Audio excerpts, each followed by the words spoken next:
The beginning started actually in the home, and I would say that I had a disinterest in music, and that was because my mom kind of forced music onto us as kids, and we had to learn. We had to learn an instrument.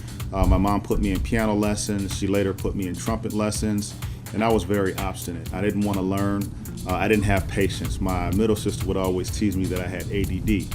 So I didn't want to sit and actually learn, but this was being planted, embedded into my head because I heard my mom playing piano, playing Beethoven, late hours of the night, keeping us all up. And I think that was being drilled in my head that, you were going to have to learn an instrument. So it started with really orchestral instruments like the piano. My mom also played the cello. And then my sisters were they were learning string instruments as well. And so I was just hearing music in the home as far back as I can remember. I mean, as far back as even prior to DJing, I was just hearing music, and that would be actually classical music. So classical music was the first thing as far back as I can remember as far as hearing music. I was kind of thriving to be able to do something and express myself, and it was starting to come out. I remember specifically, a good friend of mine introduced me to a guy. He was a young kid, and he was DJing in his parents' basement. He used to DJ for his parents. His name was Ron Fields. And I saw him spinning in his basement for his parents at a party. And I was just amazed at what he was doing. He was manipulating the turntables, controlling the crowd. And then I asked, could I actually see him? And so I went over his house on a Saturday. I remember my grandfather dropping me off because this is before I'm driving. This is before you have even a permit.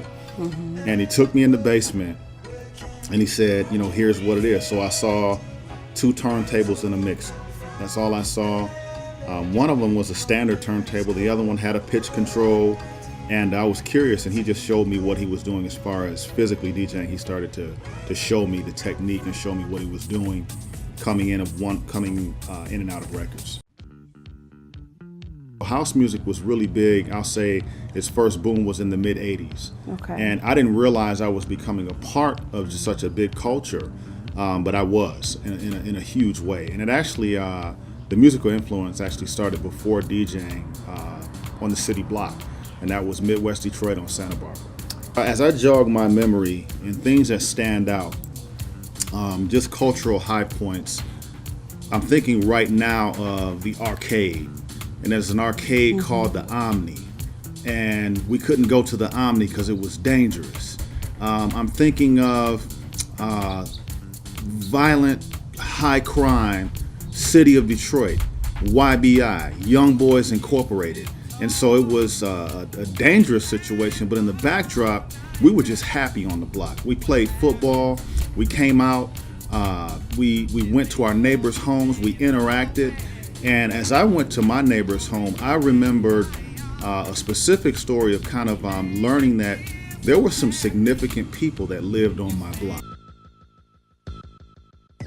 As I reflect now, I can tell you that one of my childhood friends, he was probably my best friend at the time. I have a couple of best friends, but his name was Willie White.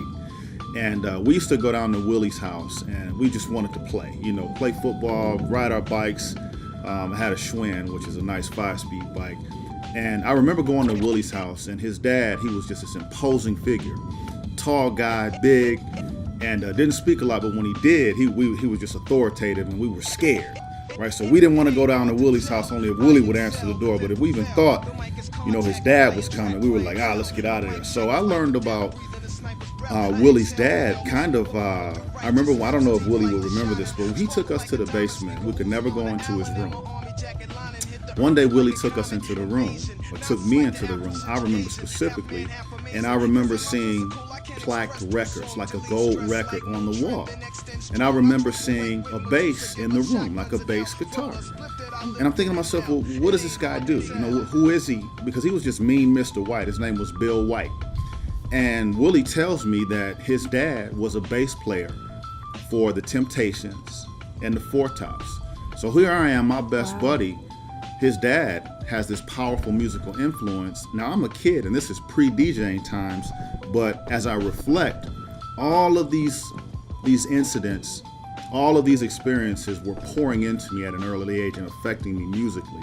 First record I touched was Expose Point of No Return. And then he took the next record, it was Lisa Colt Jam, Can You Feel the Beat? Those were the first songs that I touched. And we would get our hands on any records. Also, there was a 2 Live Crew album that came out. This is like 84. And so we would play the 2 Live Crew.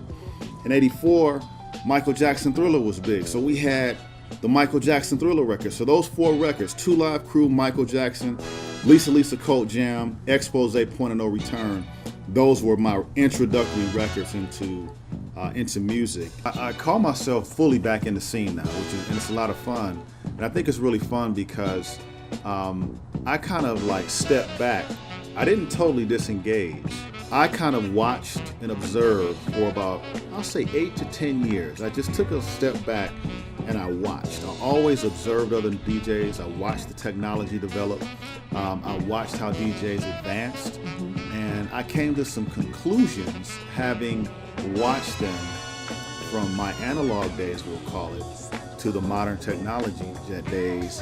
And I have a scathing criticism, and it literally forced me back into the game.